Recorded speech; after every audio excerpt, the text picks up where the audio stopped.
Assalamu alaikum. I'm Amna Hamad, Vice Principal of APOS means Amir Popcorn वाला online school. आज मेरे साथ यहाँ पर आई गेस तमाम बैचेस मौजूद हैं एपीओएस के। I must say the James of the schools, मतलब कि इस स्कूल के जितने ब्रिलियंट स्टूडेंट्स हैं, आई होप कि आज वो तमाम के तमाम मेरे साथ हैं। और ये मेरे लिए एक बहुत बहुत बहुत बड़े ऑनर की बात है कि मुझे ये एक बार फिर से ऑनर किया गया मेरे स्कूल की तरफ से, मेरे जो हैं सीईओ की तरफ से, हमारे डायरेक्टर की तरफ से, अमीर भाई, कि उन्होंने मुझे एक बार फिर से मौका दिया कि मैं एपीओएस के ब्रिलियंट स्टूडेंट्स को थोड़ा बहुत अपने नॉलेज में से कुछ दे सकूं। ठीक है, वैसे तो इतना मेरा नॉलेज नहीं है, बट जो कुछ आता है, जो कुछ सीखा है, वो सब कुछ आप लोगों को बताने के लिए, आप लोगों को सिखाने के लिए मैं आज यहाँ पर दोबारा हाजिर हुई हूँ। ठीक है। सो आज का हमारा टॉपिक है communication skill in the digital age, challenges and opportunities. यहाँ पर before starting the lecture, before moving towards the second slide, यहाँ पर एक बात मैं क्लियर कर दूं। वो ये कि हमारे यहाँ स्टूडेंट्स क्या करते हैं, अपनी स्किल एक सेलेक्ट करते हैं और फिर उस पर बहुत ज्यादा मेहनत करते हैं। स्किल सीख ली, फाइन एनफ। और अब जैसे कि हमारे एपीओएस में का ये रूल है कि आपको कैनवा फाइवर सिखाने के बाद अपनी सर्विसेज को सेल करने के लिए आपको आर्ट ऑफ सेलिंग सिखाया जाता है, यानी कि आपको सोशल मीडिया मार्केटिंग भी सिखाई जाती है। फाइन एनफ, दोनों आप लोगों ने सीख लिए। और ट्रस्ट में इससे बेहतर कॉम्बिनेशन और कोई हो ही नहीं सकती। नंबर वन, आपने स्किल सीखी। नंबर टू, आपने उस स्किल को बेचना सीख लिया। यहां तक तो कहानी बड़ी जबरदस्त है। उसके बाद बात आती है, आपने सोशल मीडिया मार्केटिंग की, आपने अपनी सर्विसेज को ऐड लगाया, क्लाइंट्स आना शुरू हो गए। अब आगे क्या करना है? क्लाइंट्स के साथ डील करना, उनके साथ कम्युनिकेट करना, इटसेल्फ एक बहुत बड़ी स्किल है। ठीक है। And I know millions of people जो कि इस स्किल को एज प्रोफेशन लेकर चल रहे हैं। मैं आपको आज ही एक एग्जांपल भी दिखाऊंगी और पर्टिकुलरली बताऊंगी कि how much he is earning with the only skill he has is communication skill. हमारे यहाँ क्या होता है, लोगों को बात करना नहीं आता। ठीक है, अपना मैसेज कन्वे करना नहीं आता। ठीक है, वालेकुम अस्सलाम। जहां तक बात है कि आपने स्किल सीख ली, वेरी गुड। आपने ऐड लगा दी, वेरी गुड। ठीक है, आपने अपनी मार्केट टारगेट कर ली, हंट कर ली, शाबाश। अब आगे कम्युनिकेट करना है, अपने क्लाइंट को कन्विंस करना है कि किस तरह आप डिजिटली रहते हुए, क्योंकि जाहिर है अब आप हर एक के दरवाजे पर तो नहीं जाएंगे। बहुत साल पहले, अगर आप लोगों को पता हो, तो एक पाकिस्तान में एक रिवाज आया था सेल्स गर्ल्स और सेल्स बॉयज का। हमने वो इरा सब ने ही देखा है, और ये इरा कोविड से पहले तक था। कोविड के बाद ये सब खत्म हो गया। उसके बाद एप्लीकेशंस आ गई, सेल्स गर्ल्स और सेल्स बॉयज जो हमारे घर के दरवाजे आके खड़काते थे। बल्कि अगर आपको याद हो तो उसमें स्कैम भी होता था कि जी आप सर्फ का डब्बा लें, इसमें से एक वो टोकन निकलेगा, और उस टोकन पे अगर इस्त्री हुई तो वो इस्त्री आपको मिल जाएगी। आई एम श्योर कि कहीं ना कहीं हम सब उस स्कैम का हिस्सा रहे हैं। ठीक है। हाँ जी, बिल्कुल बिल्कुल, हमने वो एरा देखा हुआ है। वो क्या होती थी, उनका कन्विंस करने का एक तरीका कार होता था। हर कोई जो है ना वो सेल्स पर्सन नहीं बन जाता। ठीक है, कि भी बस ठीक है चीज ही बेचनी है ना, नहीं। उसके लिए उनको पूरी ट्रेनिंग दी जाती थी। वो ट्रेनिंग किस चीज की होती थी? कम्युनिकेशन की, कि आपने अपने क्लाइंट को किस तरह से कन्विंस करना है, कम्युनिकेट करना है कि वो मान जाए और पैसे इस कैंप पर लगा दे। और हम सब मान जाते थे और पैसे लगा भी देते थे। आई एम श्योर वो सर्फ का डब्बा हम सब ने खरीदा होगा। ठीक है। बट अब हम बात कर रहे हैं डिजिटल एज, हम हैं डिजिटल। हमने क्लाइंट हम तक आया हमारे किसके थ्रू? हमारी एड के थ्रू, हमारी सर्विसेज पर, हमारे पेज पर आ गया। अब हमने उसको डिजिटली ही कन्विंस करना है, और उस कम्युनिकेशन के, उस कन्विंसिंग के कुछ रूल्स हैं जिनको आज हम डिस्कस करेंगे। ठीक है। और मेरा हमेशा से ये मानना है कि काम कोई भी हो, उसके कुछ ना कुछ रूल्स और प्रिंसिपल्स लाजमी होते हैं।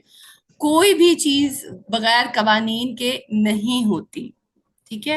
वो रूल्स बेसिकली अगर आप उनको सीख लें, समझ लें, याद कर लें, ठीक है, तो फिर बहुत सारी आपकी जिंदगी की जो हर्डल्स हैं वो आपको आसानी की तरफ ले जाती हैं। तो लेट्स स्टार्ट, बिस्मिल्लाह करते हैं। और बिफोर गोइंग प्रोफेशनली, एक चीज बीइंग अ मुस्लिम मैं एक टिप और भी देना चाहूंगी कि कम्युनिकेशन स्किल्स के रूल्स तो हैं ही हैं, लेकिन अगर आप लोग इसके साथ साथ सूरह ताहा की 4 आयात जो कि हम सबको पता है, 25 26 नहीं 26 23 28 29, ठीक है, रब्बी इश्रह ली सदरी वाली।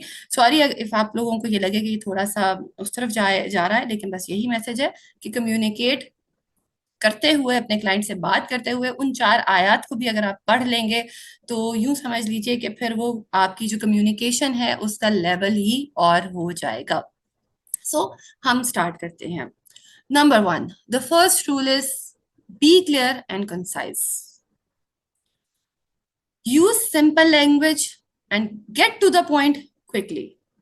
आसान अल्फाज में बात करनी है, थोड़े अल्फाज में बात करनी है, और अपने पॉइंट पर फौरन आ जाना है और उसी पॉइंट पर ही रहना है। उसके साथ लंबी चौड़ी कहानियां आपने नहीं डालनी। क्लाइंट आया है आपके पास अपनी एक वर्किंग प्रॉब्लम लेकर, और आप क्या हैं, उस प्रॉब्लम का सिल्यूशन दे रहे हैं, उस प्रॉब्लम का सिल्यूशन आपके पास है। वो आपके पास आपकी कहानियां सुनने नहीं आया। सो आपने मेक श्योर करना है कि जब आप अपने क्लाइंट से बात करें, मुख्तसर अल्फाज लेकिन जामिया, ठीक है, कम लफ्जों में आपने उससे बात करनी है। वो आपसे अगर कह रहा है कि मुझे फ्लायर चाहिए, तो आपने फ्लायर तक ही रहना है। आपने ये नहीं कहना कि आपको फ्लायर क्यों चाहिए। मतलब वो काम के हवाले से तो आप पूछेंगे कि अब आपको किस मकसद के लिए चाहिए, वो एक अलग क्वेश्चनर होता है, ठीक है। कि अगर एक क्लाइंट आया है, वो आपसे अपने लोगो बनवा रहा है, तो आपने पूछना है कि आपका ब्रांड क्या है, आपने उसको कहाँ पर प्रिंटिंग के लिए यूज करना है, आपने उसको डिजिटली यूज करना है, आपने उसको सरफेस पे प्रिंट करवाना है, वो तो क्वेश्चनर है। लेकिन आपने सिर्फ उतना ही रहना है। उसे ये नहीं पूछना कि भाई अच्छा आप ये बिजनेस शुरू कर रहे हैं, इस बिजनेस के लिए आप कितना पैसा इन्वेस्ट कर रहे हैं, आपका पार्टनर कोई है, ठीक है। इस तरह की कहानियां बिल्कुल नहीं डालनी। ओवर फ्री होने की जरूरत नहीं है आपको आपके क्लाइंट के साथ। क्लाइंट्स इस चीज को बिल्कुल भी पसंद नहीं करते। क्लाइंट्स के पास इतना टाइम ही नहीं होता। And to be honest, client के पास बहुत सारी ऑप्शंस होती हैं।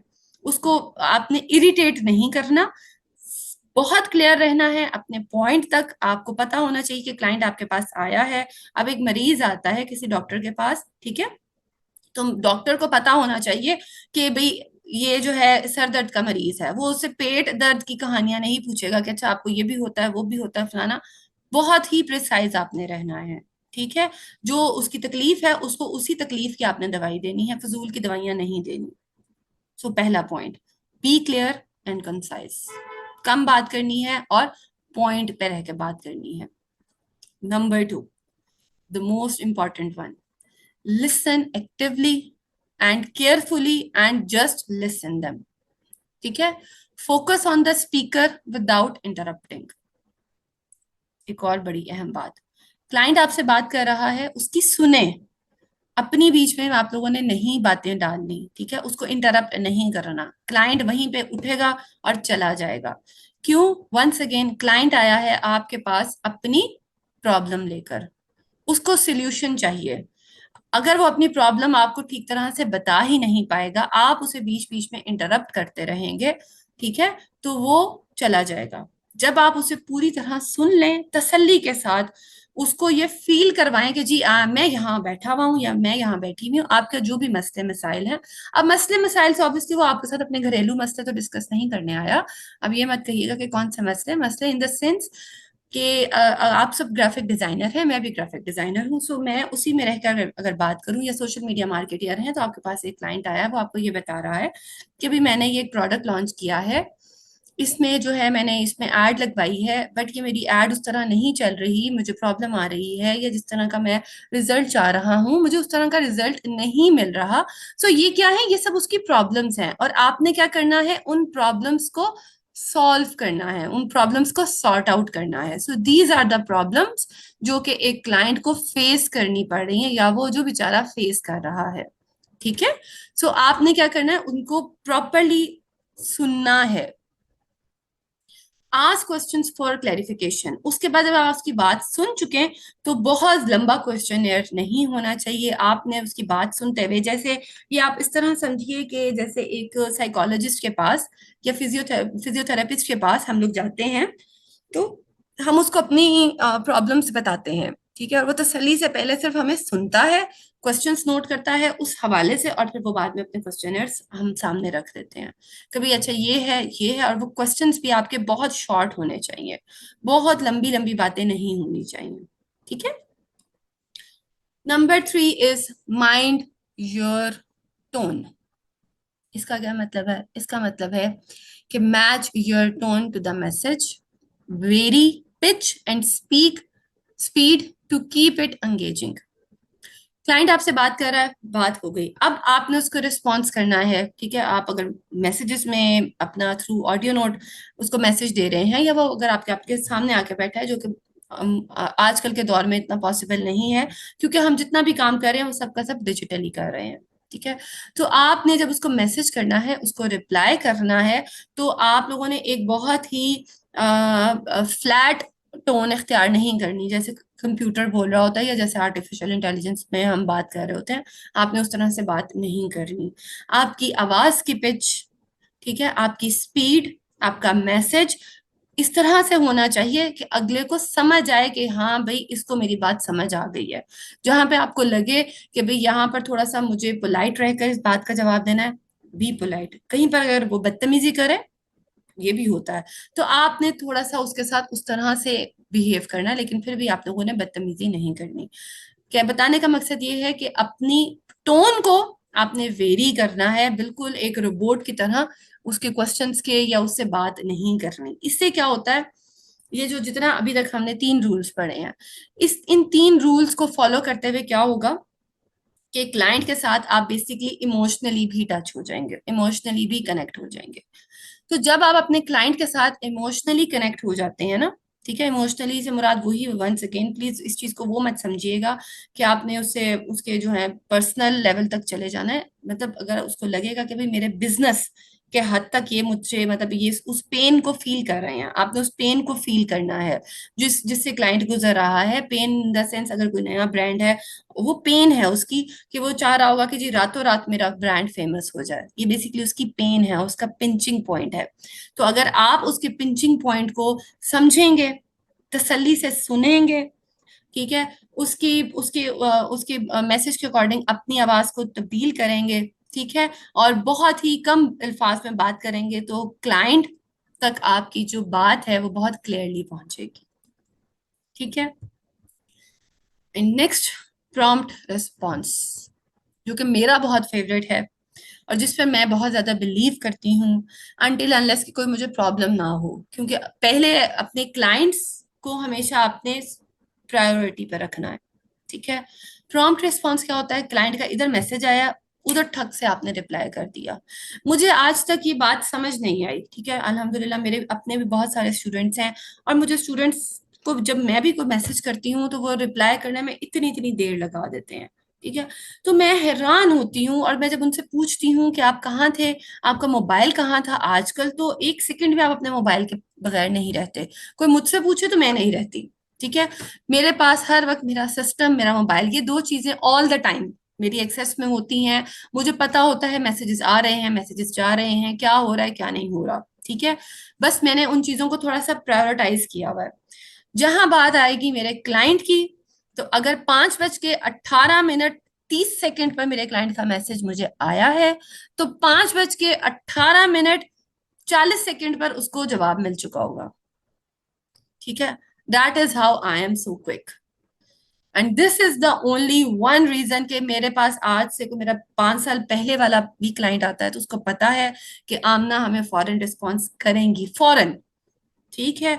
और आपकी कम्युनिकेशन, आपका रिस्पॉन्स जितना अच्छा होता है, ट्रस्ट मी, आपका क्लाइंट वर्किंग के लिए आपके पास ही आएगा। जब जब उसे सोशल मीडिया मार्केटिंग की जरूरत पड़ेगी वो आपके पास आएगा, जब जब उसे ग्राफिक्स की जरूरत पड़ेगी वो आपके पास ही आएगा। ना सिर्फ वो खुद आएगा, बल्कि वो आपको रेफर भी करेगा, ठीक है। और अगर आप ये चाहते हैं कि आपको रेफर किया जाए और आपके क्लाइंट्स परमानेंटली आपके बन जाएं, तो आपने उसको इम्पोर्टेंट या इम्पोर्टेंस फील करवानी है। आपने उसको फील कराना है ही और she is the only one जिसके लिए आप इंतजार कर रहे थे या जिसके मैसेज का आप वेट कर रहे थे। सो प्रॉम्प्ट रिस्पॉन्स इतना जरूरी है। हम लोग क्या करते हैं, अर्निंग करना चाहते हैं, लेकिन अच्छा आया है मैसेज, अच्छा ठीक है देख के फारिग होकर जवाब देंगे, नहीं। मुझे पता है मैं यहाँ पर बैठी हुई हूँ अर्निंग करने के लिए, फ्रीलांसर हूँ, अर्निंग करना चाहती हूँ ना, ऑब्वियसली ऑब्वियस सी बात है। इसमें कोई ढकी छुपी बात तो नहीं है, ठीक है। सो अब अगर एक बंदा मेरे पास आ रहा है, वो मुझे कह रहा है कि जी आप मुझे डिटेल्स देंगी, हम लोग अच्छा अच्छा जब फारिग होंगे तब डिटेल्स दे देंगे, नहीं। मैं उसको फौरन से पहले डिटेल्स प्रोवाइड करती हूँ और करूंगी। क्यों? क्योंकि मुझे पता है मेरी डिटेल्स उसके पास जाएंगी, तो हो सकता है मेरी 10 चीजों में से एक चीज के लिए वो तैयार हो जाए और मुझे जो है वो फौरन के फौरन जो है मुझे वो प्रोजेक्ट मिल जाए। और प्रॉम्प्ट रिस्पॉन्स का ये फायदा होता है कि क्लाइंट जब भी आपके पास आता है, ये बात हमेशा याद रखिएगा, वो डायरेक्ट आपके पास नहीं आता, वो पूरी मार्केट घूम कर आता है, ठीक है। तो वो बहुत सारी चीजें देखता है। अगर आप उसको फौरन रिस्पॉन्स नहीं देंगे तो वो आपका इंतजार में बैठा नहीं रहेगा। हो सकता है जितनी देर में आप सोचें कि अच्छा मैं कर दूंगी या कर दूंगा, उतनी देर में कोई और मैदान मार चुका हो। जिन लोगों ने मेरे पिछले सेशंस लिए हैं दे नो कि मैं पीपल पर आवर पर काम करती हूँ, और अपवर्क पर। पीपल पर आवर और अपवर्क पर काम करने का एक ही रूल है, प्रॉम्प्ट रिस्पॉन्स। वहां पर मैंने शायद आप लोगों को बताया था कि वहां पर एक प्रोजेक्ट पोस्ट होता है, क्लाइंट आता है, प्रोजेक्ट लगाता है, हम लोगों ने उस पे बिड करनी होती है। बिड क्या होती है? एक तरह से ऑक्शन होती हैं, अब इसको उर्दू में क्या कहते हैं मुझे नहीं पता, ठीक है। हम लोग उस पर बिड करते हैं जैसे कि मैं क्लाइंट को जाके कहती हूँ कि जी ठीक है, आपने $100 का ये प्रोजेक्ट लगाया है, मैं आपको $80 में ये करके दूंगी, और ये मैं सब कुछ मेरा तैयार है, ठीक है, और ये मेरा प्रोफाइल है, और फौरन से इसको देखिए। मतलब आप यूं समझे, एग्जैक्टली नीलामी, ठीक है, जिन्होंने बताया बहुत शुक्रिया, ठीक है। वहां पर नीलामी होती है बेसिकली, कि वो आते हैं, अपनी एक चीज, अपना प्रोजेक्ट लगाते हैं, फिर हम वो नीलामी की तरह ही होते हैं, और हम सब उस पर बेट कर रहे होते हैं कि जी इतने इतने डॉलर्स में मैं आपको ये करके दूंगी, इतने पाउंड्स में मैं आपको ये करके दूंगी। और ये सारा का सारा काम, you won't believe, with in a minute project assign हो जाता है। 1 मिनट के अंदर अंदर प्रोजेक्ट असाइन हो जाता है, इधर प्रोजेक्ट आया, उधर बिड्स आती हैं, और 1 से 1.5 मिनट में काम खत्म। इतना क्विक रिस्पॉन्स चाहिए आपको, इतना आपको क्विक रिस्पॉन्सिव होना पड़ेगा अगर आप चाहते हैं कि आपकी कम्युनिकेशन अच्छी हो, आपके पास क्लाइंट्स अच्छे हों, ठीक है। सो ये सिर्फ एक, तो ये तो मैंने आपको इंटरनेशनल प्लेटफॉर्म का बताया, same is the case with the local market.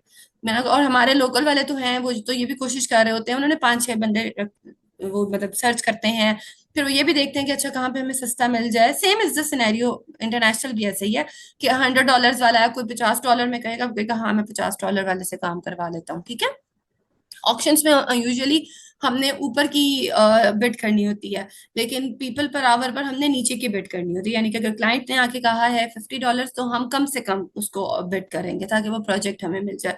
और ये सब करने के लिए आपके पास सिर्फ और सिर्फ चंद सेकंड्स का टाइम होता है। इतना प्रॉम्प्ट रिस्पॉन्स जरूरी है, ठीक है। सो फॉर गुड कम्युनिकेशन आप लोगों का प्रॉम्प्ट रिस्पॉन्स करना बहुत जरूरी है। एंड ट्रस्ट मी, मैं मुझे बड़ा ही दुख होता है जब मैं अपने स्टूडेंट्स को या न्यूबीज को देखती हूँ कि वो अर्निंग करने के लिए तो बहुत ईगर हैं, मतलब बहुत विलिंग है, और मतलब they are dying to earn, but जहां पर काम की बात आएगी, जहां मेहनत की बात आएगी, जहां रिस्पॉन्स की बात आएगी, एक लंबी उनके पास लिस्ट होती है लेम एक्सक्यूजेस की। मैम इंटरनेट स्लो था, मैम वो लाइट चली गई, मैम बारिश हो रही है। अगर कोई मेरे स्टूडेंट्स यहाँ सुन रहे हैं तो उनको अंदाजा हो गया होगा कि मैं इस तरह के एक्सक्यूजेस सुनती हूँ, और फिर मैं किसी न किसी और स्टूडेंट की तरफ चले जाती हूँ, ठीक है। सो क्योंकि मैं खुद अपने क्लाइंट्स को प्रॉम्प्ट रिस्पॉन्स देती हूँ, और मुझे आगे से प्रॉम्प्ट रिस्पॉन्स की उम्मीद भी होती है, और जो मुझे मेरे स्टूडेंट्स में से प्रॉम्प्ट रिस्पॉन्स दे देता है, प्रोजेक्ट उसको मिल जाता है। मैं छोटा मोटा इस तरह से अक्सर काम भी देती रहती हूँ अपने अडोबी के स्टूडेंट्स को, ठीक है, और समटाइम्स कुछ कैनवा के स्टूडेंट्स को भी। उसके बाद अब हम बात करते हैं फिफ्थ रूल की, जो है बी पोलाइट एंड रेस्पेक्टफुल। बहुत जरूरी है, बहुत ही जरूरी है। मैं पर्सनली ये खुद एक्सपीरियंस कर चुकी हूँ कि मैं अब यहाँ पर ज़ाहिर है नाम तो नहीं लूंगी, लेकिन मैंने किसी को काम दिया करने के लिए, मैं आउटसोर्स करती हूँ, ठीक है। आउटसोर्स से मुराद क्या होती है कि जब आप किसी से काम, आपके पास वर्कलोड बहुत ज्यादा हो जाता है, thank you so very much, जब आपके पास वर्कलोड बहुत ज्यादा हो जाता है तो फिर आप उस काम को जो है ना आउटसोर्स आउटसोर्स कर लेते हैं, कि किसी ना किसी को दे देते हैं, ठीक है। तो वो फिर आप उसके साथ डिसाइड कर लेते हैं कि जी अच्छा इतने परसेंट आपको दे देंगे और इतने परसेंट हम खुद रख लेंगे, क्योंकि क्लाइंट बेसिकली आपके पास आया होता है। और क्यों आया होता है? आपके अपनी कम्युनिकेशंस की वजह से। ठीक है। अभी मैं आपको एक एक लाइव एग्जांपल भी बताऊंगी और आप लोग हैरान हो जाएंगे वो एग्जांपल सुनकर। उसके लिए आपने क्या करना होता है? पोलाइट एंड रिस्पेक्टफुल रहना होता है। सो मेरा बड़ा एक्सपीरियंस बुरा रहा। एक एक इस तरह आउटसोर्स मैंने किसी को किया, और उनसे जब मैंने फाइल्स मांगी तो उन्होंने मुझे कहा कि जी पहले आप पेमेंट करें। मैं कहा मैं आपको पेमेंट हो जाएगी, लेकिन ये एक कम्युनिकेशन का आपको मैं बता रही हूँ कि प्रॉज एंड कॉन्स। हम जब न्यू भी थे, हम क्लाइंट को हमें बस ये होता था कि हमने काम करना है। उसके दो तीन फायदे होते थे। उसके दो तीन फायदे ये होते थे कि एक तो हमारा पोर्टफोलियो बन जाता था। दूसरा ये कि माउथ ऑफ वर्ड्स मिल जाते थे। माउथ ऑफ वर्ड से मुराद के अगर आपने किसी को काम करके दिया है तो वो आगे, आपने अच्छा काम किया है, आपने अच्छा रेस्पॉन्स दिया है, तो वो आगे आपको रेफर कर देता था। ठीक है। सो ये चीज मैंने खुद फील की है कि न्यू बीज कहते हैं कि जी पहले पैसे दें, फिर हम आपको फाइल्स देंगे। सो ये जो है थोड़ा सा अगर मैं कहूँ डिसरिस्पेक्टफुल हो जाता है। ठीक है। आई नो, आई नो यहाँ पे क्वेश्चन आएगा कि मैम स्कैम्स भी होते हैं, मेरे साथ भी बहुत हुए हैं, लेकिन आपको फिर भी रिस्क लेना पड़ता है। हमेशा एक बात याद रखिएगा, जब भी हम कोई बिजनेस स्टार्ट करते हैं उसमें हमने पैसे इन्वेस्ट किए होते हैं। ठीक है। हम पैसे इन्वेस्ट करते हैं और वहां पर भी हमें नुकसान होता है, और वो नुकसान ज्यादा दुखता है। क्यों? क्योंकि लिटरली आपके पैसे डूब जाते हैं। आप फ्रीलांसिंग में क्या इन्वेस्ट कर रहे हैं? You are investing your time, you are investing your hard work, you are investing your skill. आप पैसे नहीं लगा रहे, आप ये तीन चीजें लगा रहे हैं। ठीक है। मेहनत, अपनी स्किल, अपना हुनर और अपना वक्त, ये तीन चीजें लगा रहे हैं। सो यस, इनके डूबने का भी आपको उतना ही दुख होगा जितने के पैसे डूबने का, लेकिन फिर भी इसमें रिस्क उतना नहीं है। यहाँ पर क्या है कि हम जाकर जो है वो सोशल मीडिया पर कंप्लेन भी कर सकते हैं कि जी ये फलाना फलाना बंदा स्कैम करता है। रिस्क आपको जिंदगी में हर जगह लेना पड़ता है, पड़ेगा, चाहे वो फ्रीलांसिंग की फील्ड हो, चाहे वो आपकी लाइफ बिजनेस की फील्ड हो। सो ये इन चीजों का आपने बहुत ही ज्यादा ध्यान रखना है। जो लोग मुझे सलाम कर रहे हैं, वालेकुम अस्सलाम। अब तो हम मिड ऑफ द लेक्चर आ चुके हैं। बहरहाल आप सब लोगों को खुश आमदीद जिन्होंने अभी अभी ज्वाइन किया है। Okay. So be polite and respectful, use polite language. अपने क्लाइंट के साथ बहुत ही पोलाइट लैंग्वेज यूज कीजिए, बहुत ही। इतनी पोलाइट के मतलब क्लाइंट को सुनकर मजा आ जाए, क्लाइंट को लगे कि ठीक है भाई ये बंदा या ये बंदी जो भी है, इनके बोलने का बिहेवियर इतना अच्छा है, ये इतना हम्बली डाउन टू अर्थ बात कर रहे हैं या कर रही हैं, तो कोई बात नहीं। अगर ये मुझसे थोड़े पैसे ज्यादा भी चार्ज कर रहा है या कर रही है, गो विद इट। इतना इफेक्ट होता है। नंबर टू, हमेशा बात करते हुए please, thank you, sorry, review this, इस तरह के जो है वो थोड़े एथिकल वर्ड्स यूज कीजिए। ठीक है। प्लीज कहे बगैर बात शुरू मत कीजिए। उसने कुछ भी किया है, थैंक यू, जजाकल्ला खैर जरूर कीजिए। कोई मिस्टेक हो गई है तो सॉरी कीजिए, एक्सक्यूज कीजिए। कोई चीज देखने के लिए कह रहे हैं तो ये मत कीजिए कि please see this, please watch this, नहीं। Use a proper word, please review this. हमारे यहाँ क्या होता है, मैं प्लीज ये फाइल चेक करें, नहीं। आपने कभी भी इस तरह नहीं कहना होता। बहुत ही प्रोफेशनल वर्ड्स यूज करने होते हैं कि प्लीज रिव्यू दिस। ठीक है।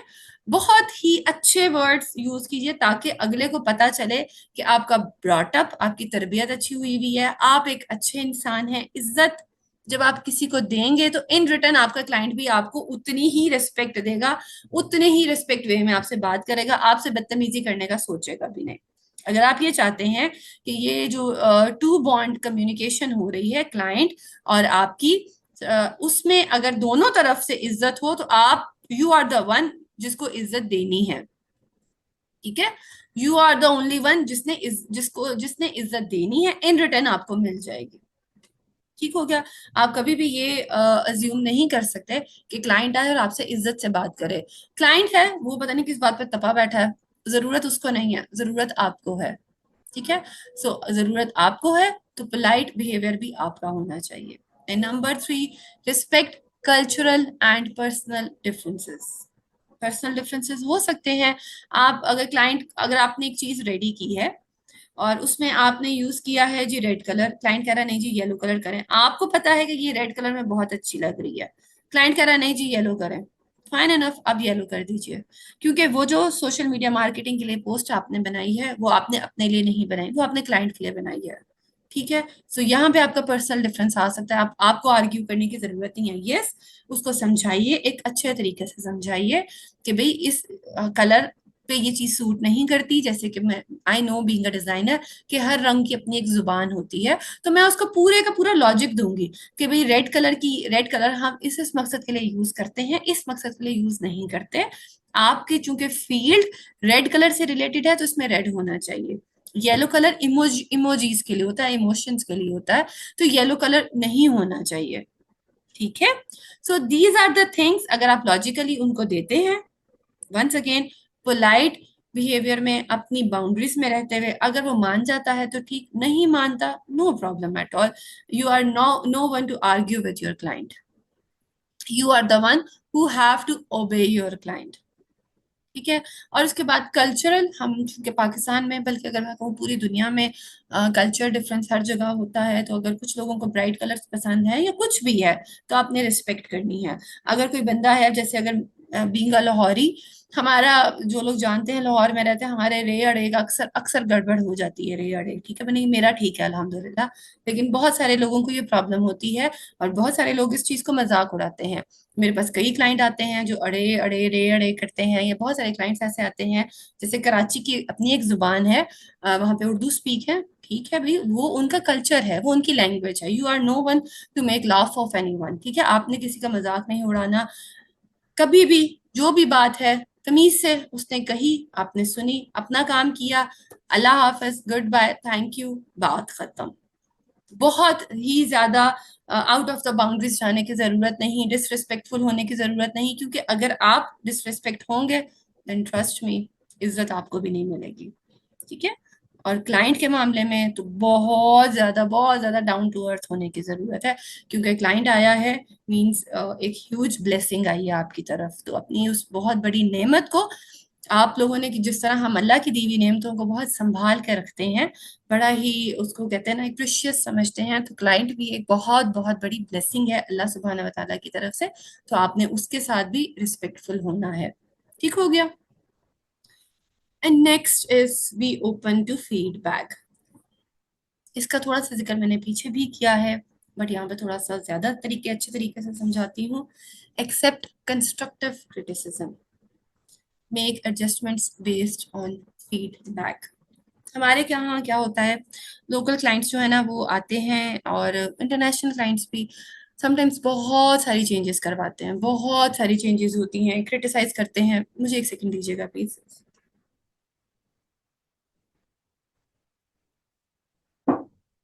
राइट। क्लाइंट आते हैं और बहुत ज्यादा जो है, क्या होता है, क्रिटिसिज्म होता है, बाजू का क्लाइंट गुस्सा भी कर जाता है, कभी ये क्या किया है, मैंने कितनी बार आपको कहा है ये नहीं करना, आपने फिर कर दिया है। कोई मसला नहीं, ठीक है, हो जाती है मिस्टेक। क्लाइंट को know, you never know client किस बात पर तपा हुआ है। ठीक है। And client also doesn't know कि तब आपको भी तब चढ़ सकती है। ठीक है, ये एक ह्यूमन बिहेवियर है, एक ह्यूमन नेचर है, लेकिन आपने उसकी क्रिटिसिज्म को पॉजिटिव लेना है। ठीक है। आपने जो वो कह रहा है आपने उसके अकॉर्डिंग करते जाना है। मुझे शायद मैंने पिछले लेक्चर में भी बताया था, मैं एक ब्रांडिंग पे काम कर रही हूँ मियाँ चुन्नू में। जो लोग वहाँ के रहने वाले हैं, वहाँ पे एक मॉल ओपन हो रहा है इंशाल्लाह जल्दी, आप लोग देखेंगे। उसकी कंप्लीट ब्रांडिंग मैंने की है, और मुझे उस ब्रांडिंग पर, यानी कि उनके लोगों से लेके उनके स्टैंडीज, पैनाफ्लेक्सेस, फ्लेक्सेस, जो कुछ भी है सब कुछ मैं डिजाइन कर रही हूँ। और मुझे कोई तकरीबन 20 से 25 दिन हो गए हैं, मैं स्टिल उस उनकी चेंजेस करके दे रही हूँ। डिजाइनिंग हो चुकी है, वो डिसाइड करते हैं कि अच्छा अब इसमें ये चेंजेस होनी चाहिए, उसमें ये होनी चाहिए, इसमें ये होनी चाहिए, आप करते जाए, आपको क्या मसला है। ठीक है। अ, ऐसा नहीं है कि ऐसा नहीं है कि मतलब इरिटेशन शुरू में कभी होती थी, अब चूंकि इस चीज का हम पार्ट हो गए हैं, तो बिल्कुल भी इरिटेशन नहीं होती। तो क्लाइंट अगर आपके काम को क्रिटिसाइज भी कर रहा है, तो आपने उसको कंस्ट्रक्टिव लेना है, आपने उसको उससे सीखना है कि अच्छा ये गलती मैंने अब कर दी, अच्छा मैं नेक्स्ट टाइम के साथ ये नहीं करूंगा या करूंगी। आपने उस तनकीद को पॉजिटिव लेना है। यकीन मानिए, यकीन जानिए, अगर आप लोग अपने इर्द गिर्द की चीजों को मस्बत रवैया समझ लेंगे, उसको पॉजिटिविटी के तौर पर लेना शुरू कर देंगे, तो ये आपके अपनी ब्रेन डेवलपमेंट के लिए बहुत अच्छी साबित होगी। अगर बहुत सारे लोग मेरे पास आए, कुछ मेरे अपने ही स्टूडेंट, कि मैम इसमें तो चेंजेस पड़ी होती हैं ग्राफिक्स में, क्लाइंट को बना कर दे देते हैं, क्लाइंट को अब चेंजेस करवाता, मैम मेरा तो दिल उग गया, मैंने ग्राफिक्स ही छोड़ दी। क्या हुआ? उसने उस क्रिटिसिज्म को नेगेटिवली लिया। अब क्या हुआ? क्लाइंट का क्या गया? कुछ भी नहीं। क्लाइंट को क्या लॉस हुआ? कुछ भी नहीं। क्लाइंट्स को तो हजार मिल जाएंगे काम करने वाले, ठीक है, बट आपको काम दोबारा नहीं मिलेगा, आपको वो क्लाइंट दोबारा नहीं मिलेगा, ठीक है। अगर आपने ये छोड़ दिया है तो ये आपका अपना नुकसान हुआ, आपने जो कुछ किया है वो अपने पर्सनल अपनी जात के साथ नुकसान किया है। किसी दुनिया में ABCXYZ का कुछ नहीं बिगड़ा, ठीक है। सो प्लीज अपने इर्द गिर्द, अगर आपको कोई कहता है, आप लोग अगर कुछ न्यू बीज हैं या जो पुराने काम करने वाले हैं, आप लोग कुछ भी बनाते हैं, तो काइंडली उसको अपने दोस्तों के साथ शेयर कीजिए, क्लाइंट को दिखाने से पहले अपने दोस्तों के साथ शेयर कीजिए। वो जो भी कहते हैं उसको उसके अकॉर्डिंग चेंज कीजिए, चेंज करने के बाद फिर क्लाइंट को भेजिए, क्लाइंट को ना पसंद आए कोई मसला नहीं। मैं हमेशा एक लाइन लिखती होती हूँ, अमीर भाई अक्सर वो जो है ना, वो मेरी लाइन मुझे मुझे ही बाज़ औक़ात कह देते होते हैं, मैं क्लाइंट को भेजने के बाद, अपना काम भेजने के बाद उसको कह देती हूँ, please read the file, if you have any changes then we are welcome to do so, ठीक है। सो आपने वेलकम करना है कि अगर कोई भी चेंजेस हैं, और मैं मुझे अगर कोई क्लाइंट आके कितनी भी चेंजेस कहे, मैं आज भी करके देती हूँ, ठीक है। बल्कि पीपल पर आर पर लास्ट वीक ही मैंने एक प्रोजेक्ट क्लोज किया है, और वो कोई बहुत बड़ा प्रोजेक्ट नहीं था, सिर्फ $10 का था, बट उस बंदे ने मुझे इतना खपाया। वो था किसी, ये जो है हमारी कंट्रीज, आजरबैजान का, आई गेस। तो इतना मुझे इस बंदे ने खपाया, इलस्ट्रेटर का काम था, मैंने इतनी बार उसको फाइल्स बना कर दी, इतनी बार फाइल्स बना कर दी, और एट द एंड क्या हुआ? वो जाते जाते उसने पहला प्रोजेक्ट क्लोज किया, वो फिर मुझे दोबारा से थोड़ी सी बड़ी अमाउंट के साथ दूसरा प्रोजेक्ट भी उसने मुझे दे दिया। उसने कहा कि जी ठीक है, मैंने आपको इतना तंग किया, इतनी चेंजेस करवाई, और आपने बड़ा हम्बली रहते हुए मेरी बार बार चेंजेस करके दी, तो मैं मुझे आपका काम अच्छा लगा, ये एक और प्रोजेक्ट है, अब आप ये भी आप ही करेंगी, ठीक है। तो ये फायदा होता है। आपने कभी भी क्लाइंट की फीडबैक से घबराना नहीं है कि ये क्या हो गया, मैंने तो इतना अच्छा काम किया था। भी काम आप अपनी जात के लिए नहीं कर रहे, क्लाइंट के लिए कर रहे हैं। क्लाइंट जब तक सेटिस्फाई नहीं होगा, डजेंट मैटर, आप उसके उसके बार बार चेंजेस करते रहिए। और बीइंग अ डिजाइनर, ये आपको भी पता है, मुझे भी पता है कि चीज को बनाना मुश्किल होता है। आप तो सारे वैसे भी कैनवा कैनवा डिजाइनर्स हैं, आप लोगों के लिए तो ये बड़ी एक लग्जरी है कि बीइंग अ कैनवा डिजाइनर से यूं काम हो जाता है, ठीक है। सो जो भी आप लोगों को आए क्लाइंट की तरफ से फीडबैक, उसको आपने पॉजिटिवली लेना है। Now number 7 is practice empathy, ठीक है। Consider the listeners perspective, respond thoughtfully to their feelings. ये बात मैंने ऊपर भी कही कि आप लोगों ने जो आपके क्लाइंट है उसके साथ कनेक्ट होने की कोशिश करनी है, ठीक है। वालेकुम अस्सलाम टू एवरीवन। आपने अपने क्लाइंट के साथ इमोशनली भी कनेक्ट होने की कोशिश करनी है। इसकी मिसाल अगर मैं आपको यूं दूं कि आप लोग कहीं जा रहे हैं, आप लोगों ने एक घर खरीदना है, तो घर खरीदने से पहले आप क्या करेंगे? आप सबसे पहले वो इलाका देखेंगे, वो स्ट्रीट देखेंगे, या वो मोहल्ला देखेंगे, या वो कॉलोनी देखेंगे, ठीक है। जिस रोड पर, जिस स्ट्रीट पर आप घर ले रहे हैं, आप सबसे पहले किसके साथ कनेक्ट होंगे? उसके एनवायरनमेंट के साथ, ठीक है ना। फिर उसके बाद बेसिकली आप घर पसंद करेंगे, वरना ऐसा नहीं हो सकता कि आप घर लेने से पहले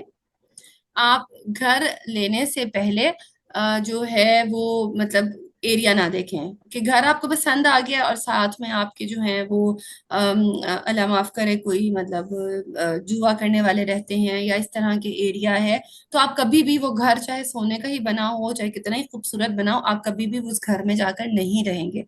घर लेने से पहले हम एरिया जरूर देखते हैं, ठीक है। सो इसी तरह आप लोगों ने भी अपने जो क्लाइंट है उसके पर्सपेक्टिव यानी कि उसके नुक्ता नजर को देखना है, समझना है, और उसकी फीलिंग्स के अकॉर्डिंग उसको रिस्पॉन्स करना है। अब फीलिंग्स से मुराद वंस अगेन मैं मैसेज कहाँ, ईमेल पर आएगा? कौन सा मैसेज? अच्छा, मैं क्वेश्चंस बाद में देखती हूँ, राइट। सो फीलिंग्स से मुराद वंस अगेन वो उसकी पर्सनल फीलिंग्स नहीं है, बट उसके काम से रिलेटेड है, जो कि मैं ऑलरेडी डिस्कस कर चुकी हूँ कि एक क्लाइंट है, उसका काम नहीं चल रहा, उसने एड्स भी रन किए हैं, नहीं चल रहा, तो उसकी फीलिंग को आपने समझना है। You have to feel the pain of his shoe, ठीक है। उसका जूते, उसके उसके जूते में अपने पाँव डाल के चेक करना है। आई होप कि इस मुहावरे का आप लोगों को पता होगा। आप लोगों ने उसके शू पेन को फील करना है कि अच्छा भाई बेचारा, पता नहीं मतलब उसने सारा पैसा भी लगा दिया, सोशल मीडिया मार्केटिंग भी कर रहा है, उसके पास प्रोडक्ट भी है, उसके पास सब कुछ है, तो उसके बावजूद भी उसको सेल्स क्यों नहीं आ रही, ये उसका पिंच पॉइंट है। या अगर उसने सोशल मीडिया पोस्ट बनवाई है, तो सोशल मीडिया पोस्ट जो है वो क्यों नहीं काम कर रही, so this is his pain. तो आपने उसकी पेन को समझते हुए उसके अकॉर्डिंग उसको रिस्पॉन्स करना है, और अपनी जो है ना थोड़ा सा उसको तसल्ली और दिलासा देना है, ये भी क्लाइंट को, कि जी डोंट वरी, हम कर लेंगे, मैं देखता हूँ या मैं देखती हूँ, इंशाल्लाह ये प्रॉब्लम सॉल्व हो जाएगी। समटाइम्स आपके ये अल्फाज भी एक मैजिक से कम नहीं होते। Now, eighth one is expand your vocabulary. Learn new words and use them correctly. Engage in conversations often in English. आ गया बड़ा मसला। इंग्लिश, इंग्लिश बड़ी गड़बड़ करती है। हम पाकिस्तानियों का पता है क्या रोला है?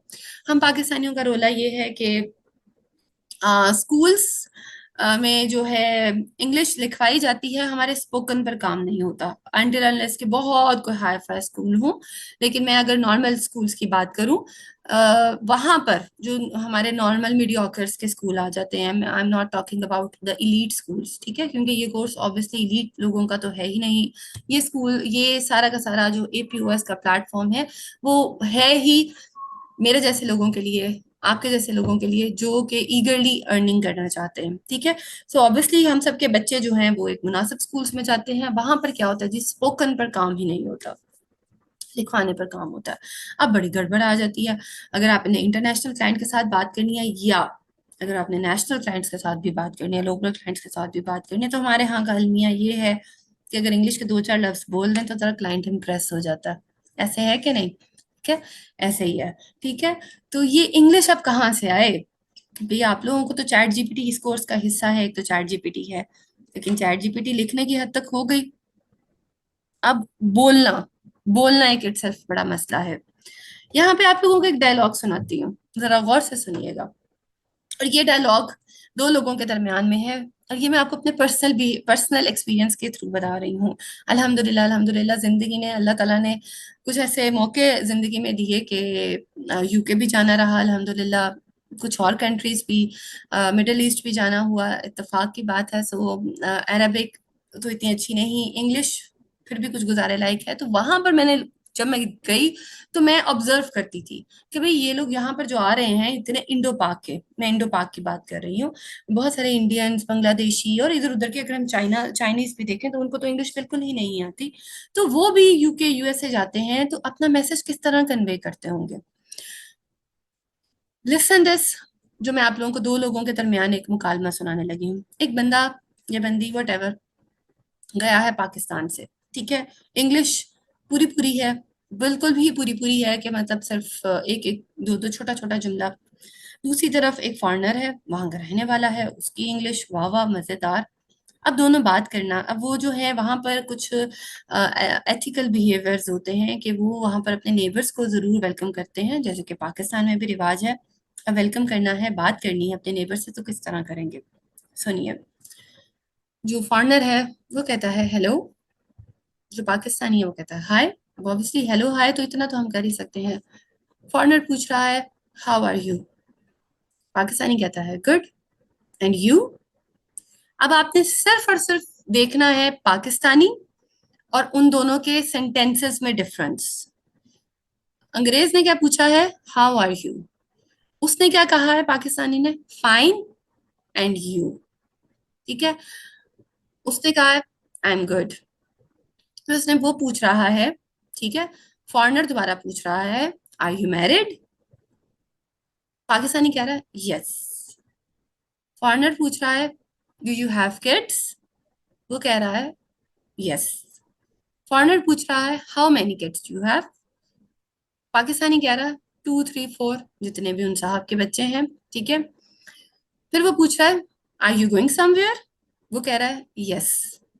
फिर वो कहता है वेयर आर यू गोइंग, वो कहता है शॉपिंग या ग्रोसरी, ठीक है। वो कह रहा है are you going with your kids and family, और वो कह रहा है नो। वो पूछा आर यू गोइंग अलोन, वो कह रहा है यस। वो कह रहा है okay have a nice day, वो कहता है जी थैंक यू। वो कहता है जी टेक केयर, और वो कहता है टेक केयर। अब जरा मुझे ये बताइए कि क्या इन दोनों में प्रॉपर कन्वर्सेशन नहीं हुई?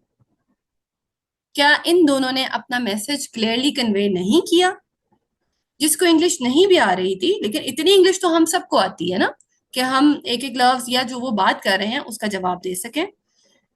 What was the difference? Difference ये था कि अगर आपको इंग्लिश नहीं आती, चैट जीपीटी आपके आसपास नहीं है, आपने क्या करना है, आपको पूरे पूरे सेंटेंसेस बोलने की जरूरत नहीं है। माइंड माय वर्ड्स, आप लोगों को पूरे पूरे सेंटेंसेस बोलने की जरूरत नहीं है, ठीक है। मैं बहुत सारे इंग्लिश के सेंटेंसेस देखती हूँ, पूरे पूरे लंबे लंबे लिखे होते हैं। What are you do, what are you do, भैया आपको जब नहीं आता, आपको क्या जरूरत है वट आर यू डू लिखने की, ठीक है।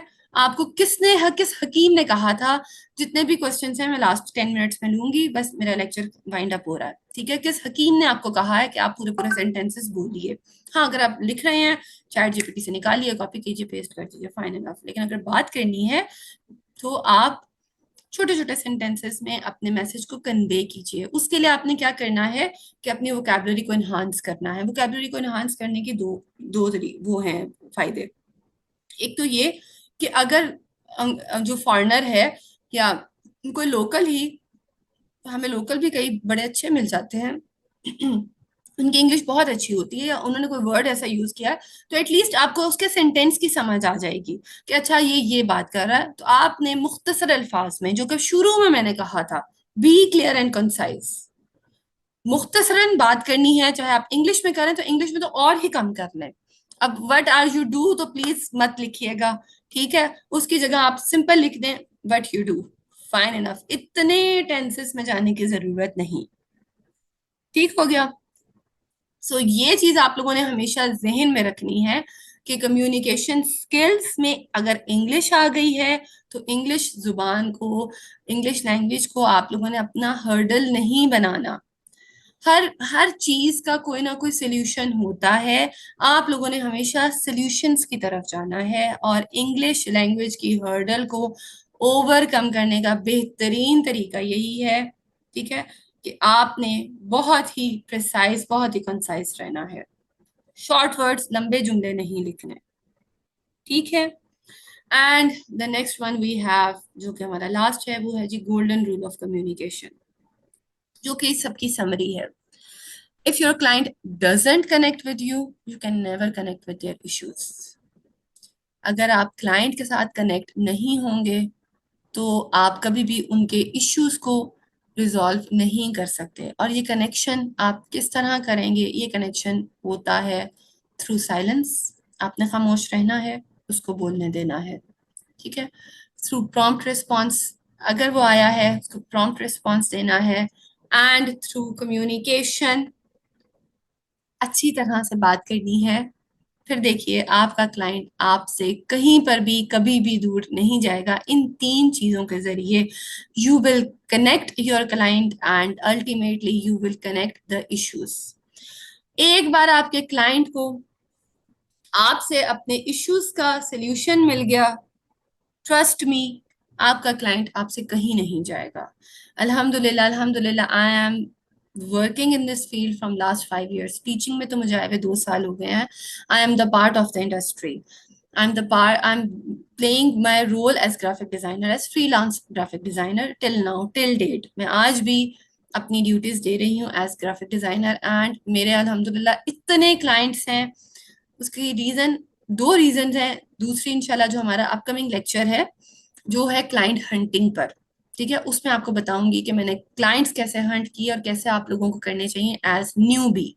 बट उसमें सबसे बेहतरीन काम जो अल्हम्दुलिल्लाह वो ये है कि आपकी कम्युनिकेशन। अच्छा, मैंने आप लोगों को बताया था कि मैं आप लोगों को एक बात बताऊंगी।